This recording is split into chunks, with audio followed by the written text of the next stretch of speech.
সকাল সকাল স্নান করে রেডি হয়ে নিয়েছি। আজ বাড়ির সবাই আমরা যাব মন্দিরে পুজো দিতে।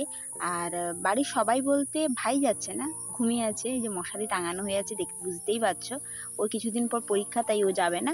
আর যাচ্ছি আমি, মা, বাবা আর দিদি।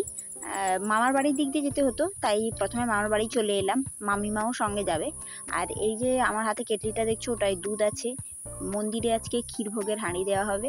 আর আমরা সবাই চলে এলাম মন্দিরে। মন্দিরের নাম হচ্ছে হরির পাট। এই মন্দিরে আমরা আগেও এসেছি। মামার বাড়িতে পুজো হয়েছিল, এইখান থেকেই ঠাকুর নিয়ে যাওয়া হয়েছিল। তো তারপর আমরা সবাই পুজো টুজো দেওয়া হলো, ভোগ নিবেদন হলো, আর আমরা আবার টোটোতে বসে পড়লাম বাড়ি যাওয়ার জন্য ক্ষীরভোগের হাঁড়ি নিয়ে। আর এই জায়গাটায় প্রতি বছর এখানে হচ্ছে ভীম মেলা হয়।